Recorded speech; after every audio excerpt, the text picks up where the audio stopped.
Hayyee kam jirtu anaan Andu'aalem Gosaati.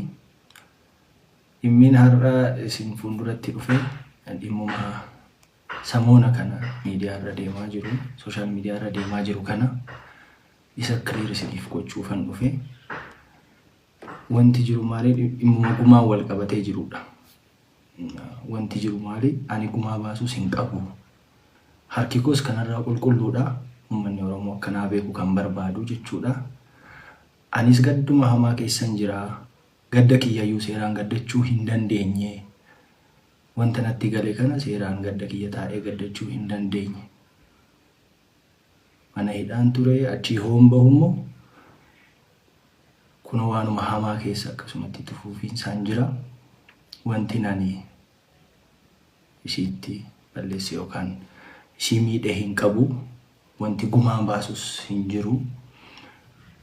Garuu jaarsoliin abbootiin gadaa Oromoo dhugaa jirtu akka ilaaltee naafuutu, dhugaa jirtu akka ilaaltee nuu mirkaneessitu, maatii wajjin hariiroon kiyyatti fuufuu qaba waan ta'eef abbootii gadaa Oromoo ergeen jira. Jaarsolii biyyaa ergeen jira.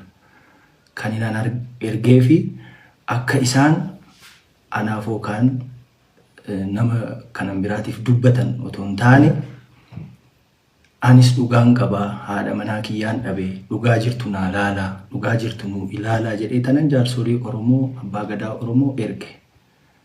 So jaarsii waan ilaale dhugaa jirtu fuudha malee kan fedhii nama dhuunfaa hin haasa'u jechuudha. Fedhii nama dhuunfaa yookaan immoo waan ani barbaadu naan haasa'u jaarsi. Dhugaa jirtu ilaalee fuudha.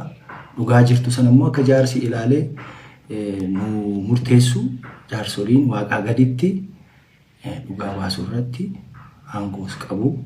Rabbis kan jaallatu, dhugaan immoo ilmoo waaqaati. Ani kanumaafan jaarsa erge. Gaanaaf qannooni hariiroo jaalalaa baay'ee gaarii qabna turre. Garuu dipireeshinii ni qabdi turte qannoon. Dipireeshiniin isiin qabdu tarii mana keessa oolurraa maddaa'ee jedhee waan yaadee fi hojii CRBTs, hojii entertainmentis banee tanan itti kenni akka waliin hojjennuuf jechuudha. Ergasii ni dhaabbata jedhee yaadeen ture. Garuu itti fuufiinsaan irra deddeebii yaalii of ajjechaa hagootu kan itti fuufiinsaan erga waan sana godhee itti kennee booddeellee itti fuuftee jechuudha. Erga itti fuuftee booddee wanti kun humna kootii olii jedhee waan yaadee fi akka rakkinni tokko mudateen abbaatti bilbilsiisee jechuudha. Abbaatti bilbilsiiseeti kanatu na mudatee kanarra rakkadhee ani jiraachuu dadhabee jettee abbaatti haasoftee jechuudha. Achaan irraa fuudhee abbaa akka cinqamtanii fi mitii garuu guyyaa gara guyyaatti uqqachaarti wanni kun furamuu qabaa yaada jedhu kaasee lammaallee waamee dubbiseen jira. Waan kana irraa furaa please lammaa jedhee tanan akka maatiitti ol gaati waan kana irraa furaa jedhee lammaatti illee haasa'een jira.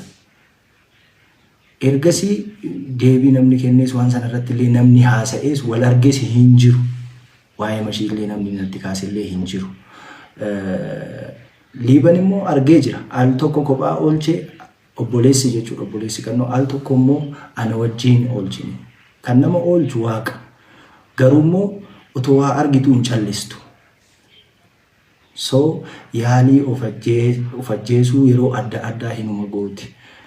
Guyyaa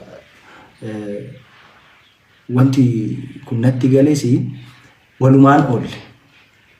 Hospitaalas waliin deemnee turre qorannoo daa'ima gochuuf bakka suuraa lidata ishii kanatti kaatu guyyaa dhaloota ishii kana kabajuuf itti kaatu sana sanumatu geesse. Achi yoo baatu naa bilbili jedhee tanan ijoollee argachuuf deeme ani jechuudha. Yeroodhaan galanaan jettee turte akkasitti naan gargar baatee jechuudha. So galgala immoo nagahuma turre jaalalaa fi yeroo gaarii dabarsaa turre obboleessattuu bilbilaa turte achi dingatuma bakka waa'ee oolmaa hoona ni gaafadhu rakkina na amanuu qabdaa jetteetu bakka ceesumuu na biraa kaatee deemtee jechuudha. Hooxinnoo turtu na jalaa shakkeetuman ka'ee deeme kilaasota kaawwan keessa hin jirtu achi hoonchee godhu kichiniin wantoota qulfiidha cufaadha. Abaaboo wayiitu jira achirra dhaabbadhee ilaallaan maashinii uffatatti miicinu cinaa teessee akkasitti isa irratti hirkattee jookiidhaan saamunaa laargoo dhugaa turte. So maali kannoo jedhee tanan utaalee achirraan galee kana dura waadaa naa galtee turte waan akkasii hin godhu irra deebi'ee hin godhu jettee maatii fuuldurattis obboleessi kiyyas akka gorsu itti himee jira. Hiriyyattiin isiis akka gorsitu itti himee jira. Waadaa yeroo adda addaatti naa galtee jirti garuu bakka waadaa sana waan naan eegnee fi yeroo sanaanis nama bakkaani jireenya akkasii jiraachuu hin danda'u. Irra deddeebii kana goota waan ta'eef jireenya akkasii jiraachuu hin danda'u. Maatii bor waamee gargar baanaan jedhee amma ijoolleen kaasa jedhee tanan biraa deemee jechuudha jookeechirra kaa'ee kichinirra kaa'ee. So ani barrii banuufoon ani deemee barrii bira ga'u akkasii si haa bal'attu jettee fiigdee achirraan utaalte. Ani bira ga'uullee hin dandeenye iyyuu qofa hin danda'e nan iyyee ijoolleen hin kaatee jechuudha. Wanti jiru wanti uumame kana ani kannoo koo humaa nan goonanii sababii itti miidhu tokkollee hin qabu.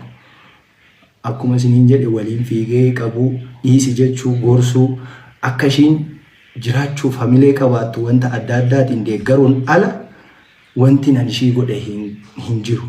Wanti nan ishii godhe hin qabu. So harki kiyya immoo kanarraa qulqulluudha. Qulqulluu dhugaa dubbachuudhaaf jechuudha. Humaa ishiin gooneen dhugaan tiyya tana jaarsoliin illee tanuma naa ilaaltu. Dhugaan ilmoo waaqaati dhugaa arganii jaarsoliin hariiroo maatii wajjin qabu itti naa hafuufsisanii jedhee tanan jaarsa erge malee wanti gumaa jedhamu ani gumaa kaffaluudhaaf miti ka jaarsa erge. Wanti gumaa jedhamus hin kaane. Gaaddisa qora gamaa gamanaa otoo hin gahiin ka gaaddisiyyuu diigame. So irbuunuu gaaddisa qoraa booddeedha jechuudha. Dabalataan illee guyyaa isheen boqottee kaasee hanga poolisiin to'annaa jala na oolchee qorannoota ragaa namaatis ragaa barreeffamootaatis ragaa mana yaalaatis ragaa hedduu sassaabee ilaalee poolisiin illee diyaarii argatee ture. Diyaariin sun immoo every page waan hedduu haasa'aa ergasiin ilaalee maatiidhaaf illee anaaf illee hundumaaf illee dhaamsatu jira achirra diyaarii sanirra. Dhumarratti wanti nan jechuu barbaadu hoo dandeessanii dhugaa sirriitti gadi fageenyaan ilaalaati irra gahaati dhugaa beekaa. Hoo dadhabdan immoo jettee yookaan immoo seetee haasoftanii please hariiroo borumaatii wajjin nagaa ta'uu danda'u. Hin jeeqinaa hin diiginaa hin jedha. Isinis nagaan haa boqattu. Ekeraasis ciisan dhoowwinaan jedha jechuu kooti. Kanaafin immoo anis gara fuulduraa tasgabbaa'ee gadda kana keessaa ba'ee gaafii na gaafattan kamiifuu deebii kennuudhaaf qophiidha.